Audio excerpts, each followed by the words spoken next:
Under a low September sun, the fields of Mason County, Kansas stretched out in muted gold and brown, the stubble of harvested wheat scratching at the breeze like the bristles of an old broom, and I, Earl Sutton, 58 years old, retired co-op grain inspector, widower, and lifelong neighbor to the Caldwells, stood in the yard of a farm that had been abandoned for 17 years, my boots sinking slightly into the dry dust.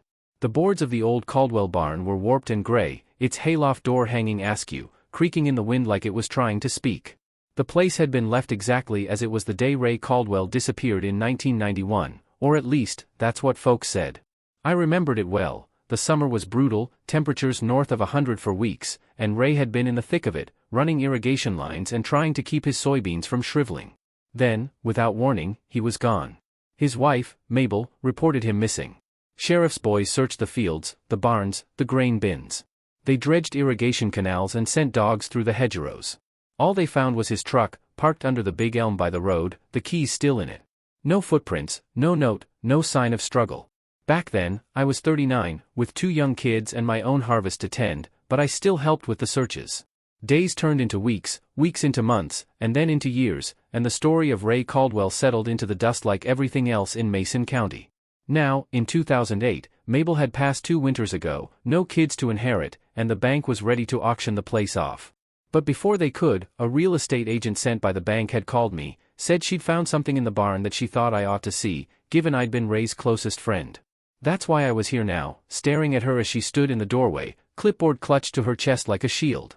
She was maybe in her 30s, hair pulled into a tight bun, city shoes already dust-covered. "It's up in the loft," she said, her voice low. "Behind a pile of baling wire." I followed her inside, the familiar smell of hay, old, dry, and faintly sweet, filling my nose.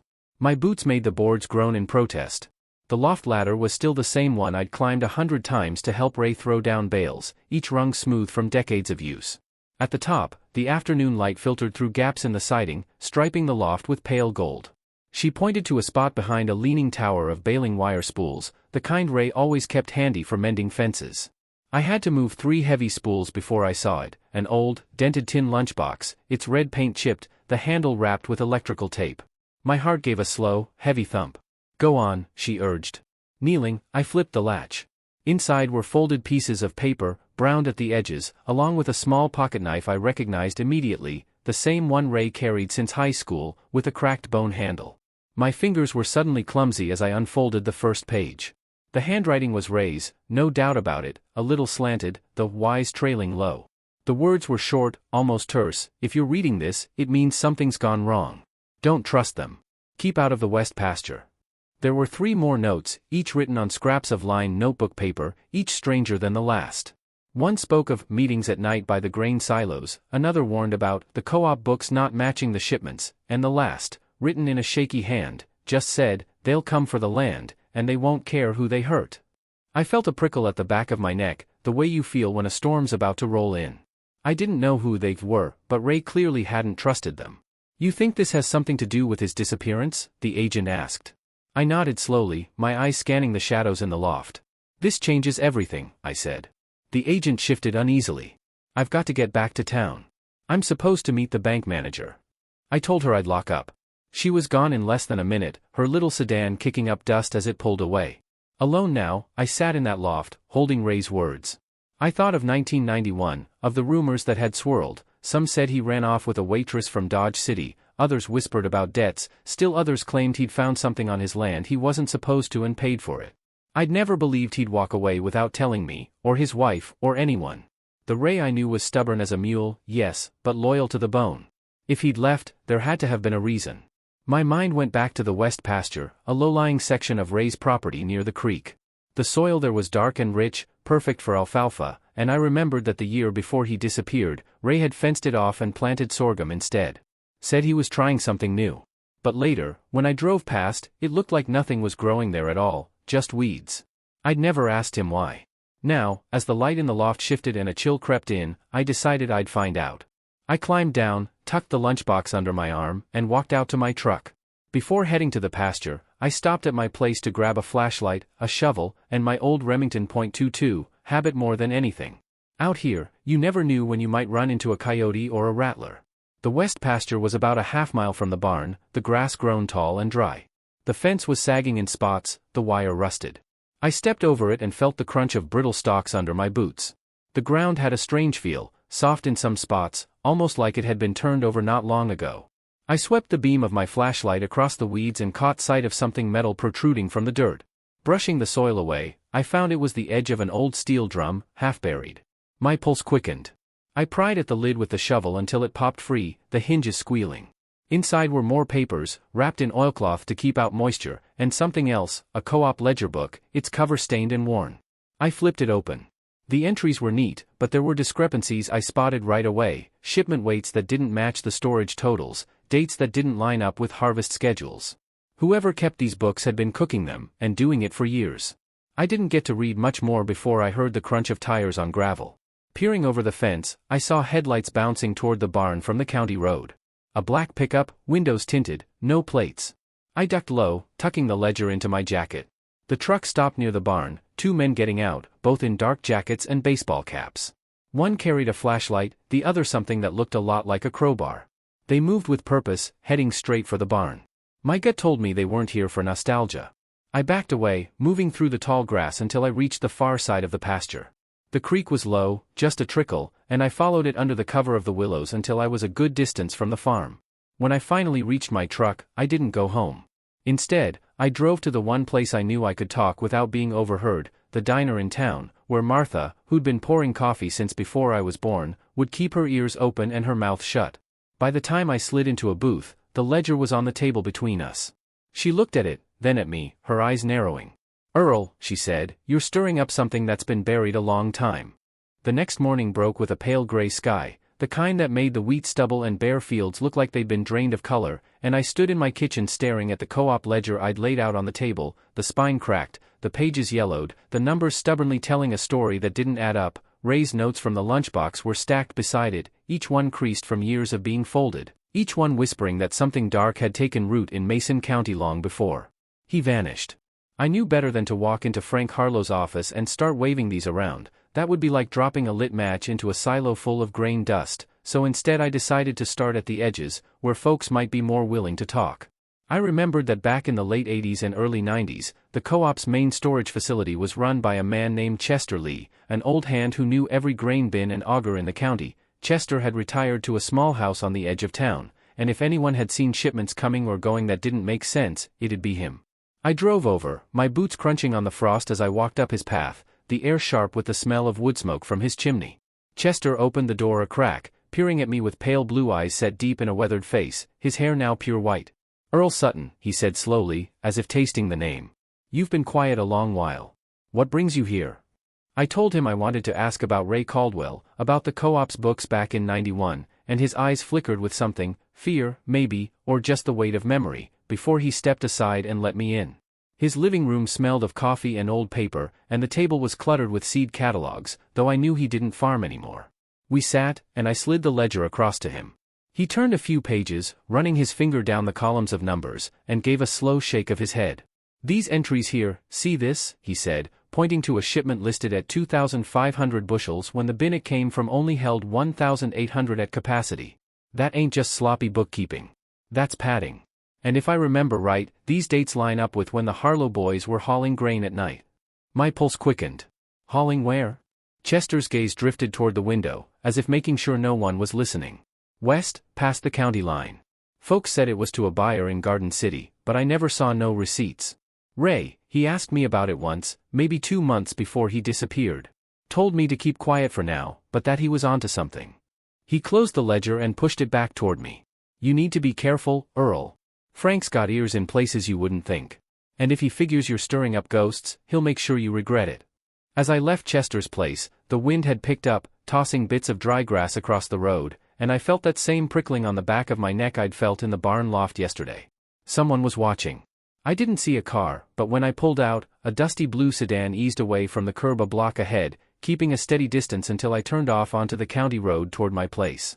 Back home, I parked around back and went in through the kitchen, making sure the ledger and Ray's notes were tucked into a flour sack under the sink, one place I figured no one would look in a hurry.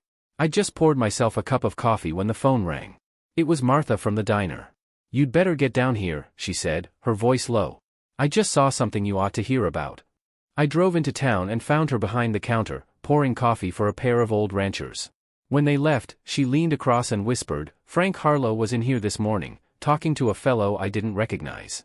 Big guy, scar over his eyebrow. They were asking about you, where you've been, what you've been up to." I asked if she'd heard my name before I'd come in yesterday, and she shook her head. "Not in years. Now all of a sudden, you're on their radar. That ain't coincidence." I sipped my coffee, staring at the Formica tabletop. "You think they know about the notes?" Martha gave a little shrug. "If they don't now, they will soon. Word gets around, Earl. You need to move fast if you're gonna figure out what Ray was into before they shut you down." That night, I waited until well after dark before heading back to the west pasture, parking my truck a half-mile away and walking in under a moonless sky. The creek gurgled softly beside me as I followed it to where I'd found the steel drum. I dug a little deeper in the same spot, my hands numb from the cold, until the shovel hit something solid again, another drum, this one even older, its lid rusted tight. I pried it open and found a bundle of old photographs wrapped in wax paper. Most were of the co-op's grain silos, but a few showed trucks being loaded at night, their license plates barely visible in the dim light. One photo caught my eye, a blurry shot of 3 men standing by the open tailgate of a truck, passing what looked like sacks of grain, except the sacks were too small, too tightly wrapped. My stomach tightened. Whatever was in those bags, it wasn't grain. I took the photos and headed back, careful to cover my tracks, but as I neared the fence line, a flashlight beam swept across the grass ahead. I dropped to the ground, heart hammering, and crawled behind a patch of scrub. 2 figures were moving along the fence, one of them the same man Martha described with the scar over his eyebrow. They stopped near where I'd been digging, crouched, and one of them ran his hand over the disturbed soil. He straightened, said something I couldn't catch, and then both turned toward the creek. I didn't wait to see if they'd follow. I slipped into the shadows and didn't stop moving until I was back at the truck.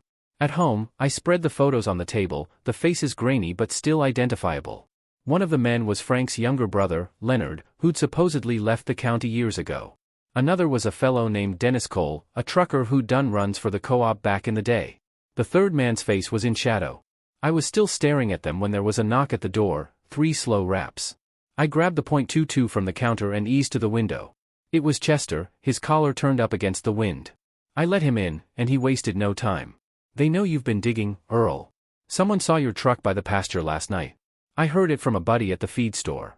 He glanced at the photos and went pale. "You got to get these out of here. If Frank finds them, you'll end up like Ray." I told him about the ledger, the lunchbox, the drums. He rubbed his face with a gnarled hand. "This is bigger than just skimming a few bushels. I think they were moving something else, maybe chemicals, maybe worse, under the cover of grain shipments. And if Ray found out, he'd be a loose end." Outside, a pair of headlights slowed as they passed my drive, then kept going. Chester looked at me grimly. "You need to decide right now, either you back off, or you keep going and be ready for what comes." I didn't have to think. Ray was my friend. I'm not letting them bury him twice. Chester gave a slow nod, then reached into his coat and pulled out a small brass key. "This is for the old maintenance shed behind the co-op silos. I never turned it in when I retired. You go there after midnight, when the night shift's light, and you might find more of what you're looking for." The morning after the confrontation at the grain co-op, Samuel Crow rose before dawn, the way he had done for most of his life on the farm, though these days it wasn't to check on cattle or mend a fence but to put more pieces together in a puzzle that had gripped him for weeks now. The air outside carried the damp chill of an August morning in rural Kansas, heavy with the scent of wet earth from a brief storm that had swept through in the night. He stood on his porch with a thermos of coffee, watching the fog crawl low over the wheat stubble in the back fields, thinking about how far he had already come in trying to understand what really happened to Henry Parks all those years ago and how every step forward seemed to draw more shadow around the truth. He still had Henry's notebook wrapped in an oilcloth inside his truck's glove compartment, the same place he had hidden it since finding it in the rafters of that old hay barn. The notes inside spoke in fragments, as though Henry was afraid someone might read them, lists of names, cryptic mentions of the well by the east fence line, and a reference to August 14th, midnight, that Samuel still couldn't place. He had been planning to take it to Edith Lamber, the retired schoolteacher who had a memory like a steel trap and had lived in Dry Creek all her life, but after yesterday's warning from Cole Mather, the co-op manager whose handshake felt like a vice and whose smile never reached his eyes, Samuel knew he had to move carefully. Cole had dropped by Samuel's truck after the co-op meeting, leaned in the open window, and said, almost friendly, "Some things are best left alone, Sam. Folks round here don't take kindly to old bones being dug up." There had been no mistaking the threat in those words.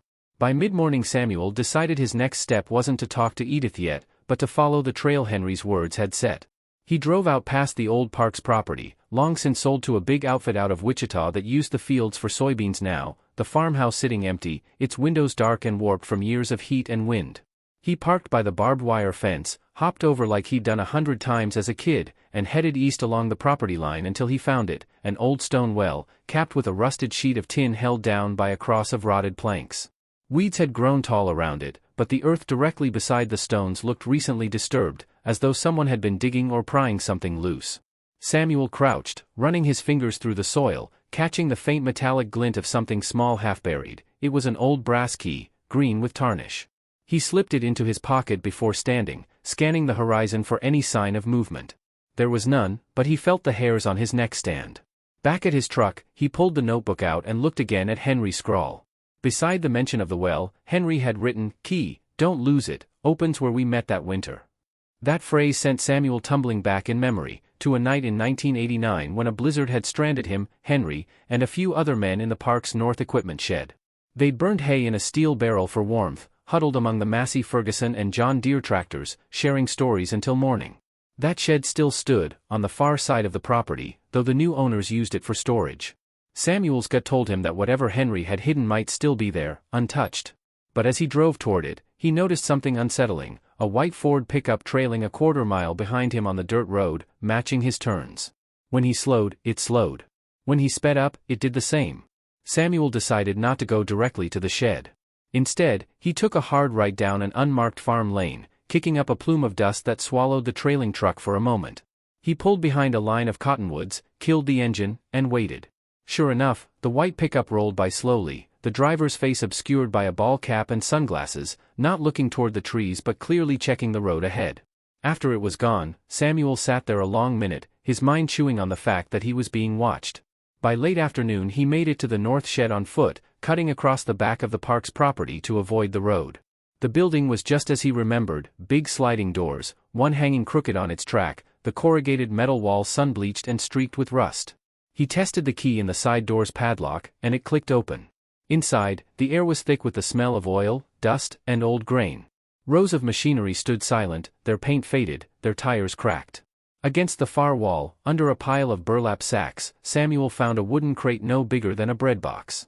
The brass key fit its lock, and inside he found a stack of envelopes, each with a different name scrawled across the front, and beneath them, a ledger.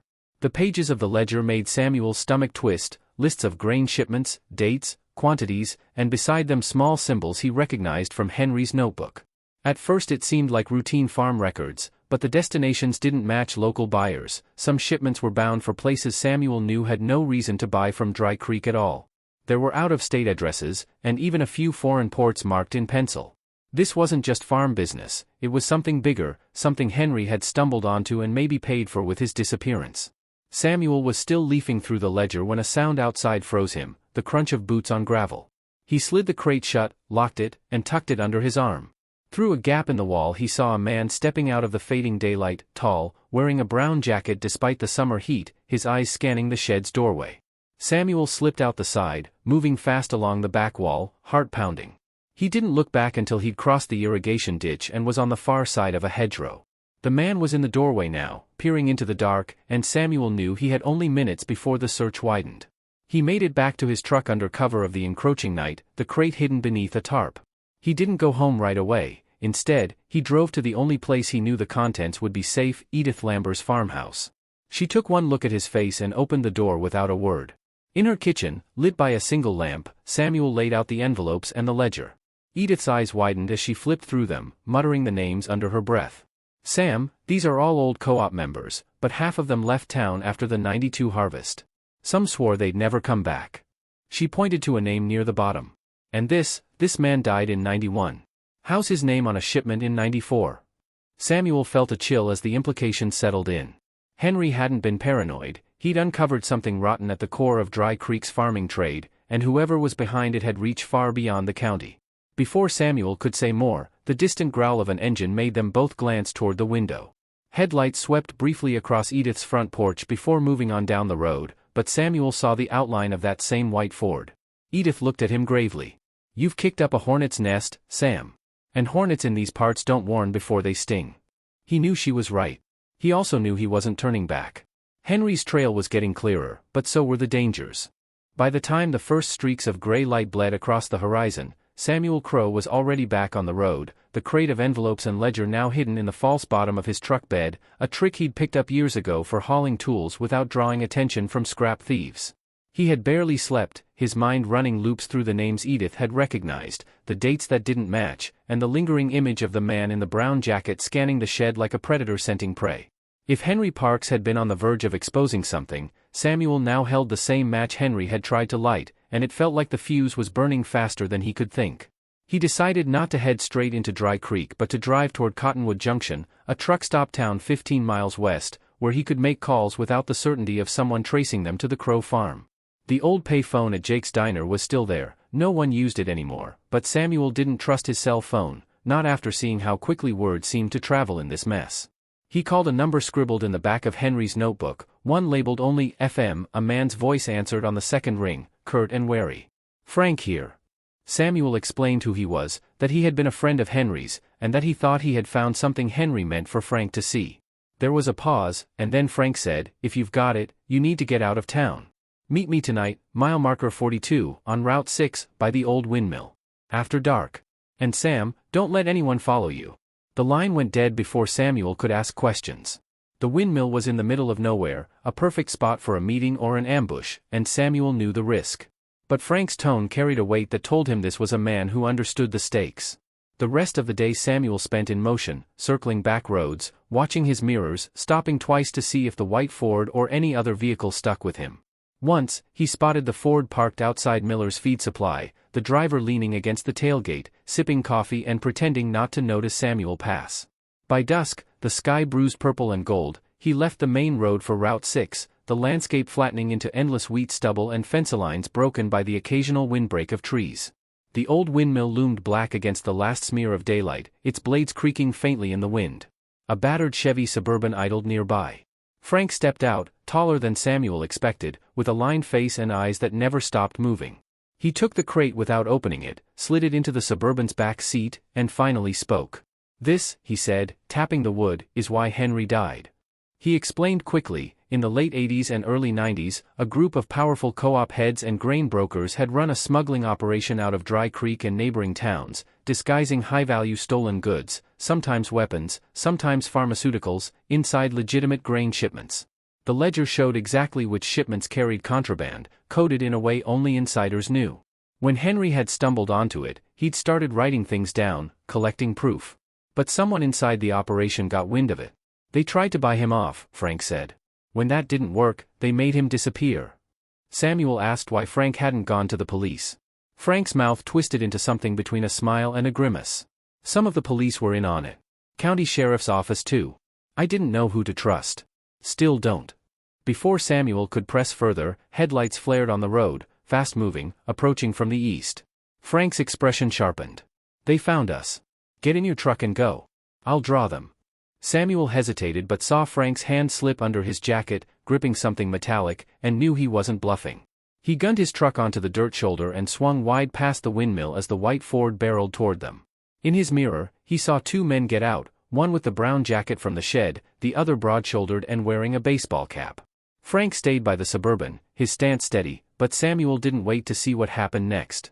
He tore down a side road, dust cloud trailing, the engine growling under the strain. He didn't stop for 10 miles, not until he was sure no headlights trailed him. He pulled off under a stand of sycamores and sat there, heart hammering, replaying Frank's words. The pieces were aligning now, the co-op's odd shipments, Henry's notes, the ledger, and the pressure from people like Cole Mather to keep quiet. But Frank had the crate now, and Samuel had nothing but the knowledge of what it meant, and the risk that knowledge carried. The following morning, Samuel drove to Edith's again, only to find her front door ajar, the kitchen lamp still on from the night before, and her kitchen chair tipped over. There was no sign of Edith. On the table was a single envelope with his name in block letters. Inside was a scrap of paper, "She's fine, for now. Stop asking questions." No signature, but the message was clear. They had taken her as leverage. Samuel's first impulse was to go straight to Cole, but that would be walking into the wolf's mouth. Instead, he headed for the county archives, a place so dull no one would think to follow him there. Using the dates in Henry's notes, he found old shipping manifests and cross-referenced them with property tax records. A pattern emerged. Several of the names on the envelopes in the crate matched landowners whose farms had been foreclosed under suspicious circumstances, the land snapped up by holding companies linked to an out-of-state grain conglomerate. It wasn't just smuggling, it was land theft, consolidation, and erasure of entire families' presence in the county. Samuel took photos of every document, loading his phone with enough to expose the operation, but with Edith in danger, going public immediately could cost her life. That night, Samuel parked a quarter-mile from the co-op and watched from the shadows as trucks came and went under the yard lights. One in particular caught his attention, a covered grain hauler marked for delivery to Port Arthur, Texas. But the manifest, glimpsed as the driver handed it to the night foreman, listed a special inventory code that matched Henry's symbols. This was a live shipment, part of the operation still in motion. Samuel knew if he could follow it, maybe he could find where the contraband went, maybe even where Edith was being held. Before dawn he was on the road again, trailing the hauler at a cautious distance, the miles ticking by under a sky slowly turning from black to iron gray. The truck crossed into Oklahoma by mid-morning, stopped at a warehouse outside Tulsa, and pulled inside. Samuel parked behind a closed gas station across the street, watching through binoculars as workers unloaded not just grain but heavy crates stamped with codes that had nothing to do with agriculture. He photographed everything. Then a familiar voice startled him from behind. "You don't give up, do you?" He turned to see Cole Mather, flanked by the man in the brown jacket. Cole's smile was polite, but his eyes were cold. "You should have taken my advice, Sam. Now we've got a real problem." Samuel froze, the binoculars still in his hands, heart punching against his ribs as Cole Mather's voice hung in the morning air like a quiet verdict. The man in the brown jacket took a deliberate step forward, his shadow cutting across the gravel, while Cole's smile held steady, the kind of smile that belonged to someone who believed every piece on the board was already in his control. "Put those away," Cole said lightly, gesturing toward the binoculars. "You've been busy, Sam. Following trucks, taking pictures. That's not curiosity anymore, that's trespassing into places that don't forgive strangers." Samuel slowly lowered the binoculars, calculating distances, noting the angle of their approach, the glint of something under Brown Jacket's coat. He forced his voice to stay calm. "Where's Edith?" Cole's smile didn't change. "She's comfortable. And she'll stay that way as long as you stop pretending you're a detective. Henry got himself in trouble because he didn't know when to quit. I'd hate to see you make the same mistake." Brown Jacket's hand twitched, and Samuel caught the shift of his weight, ready to move in. Samuel knew he had maybe 5 seconds to change the balance. He dropped the binoculars, letting them clatter on the asphalt, and at the same time stepped hard to his left, putting the Suburban he'd parked behind between himself and the two men. Brown Jacket lunged, but Samuel was already moving, ducking low, sprinting along the gas station's rear wall. Shouts broke out behind him, then the unmistakable crack of a pistol shot, the sound sharp in the cold air. Gravel sprayed under his boots as he rounded the corner and cut across a patch of weeds toward the service road. Another shot bit into the metal siding of the station, inches from his head.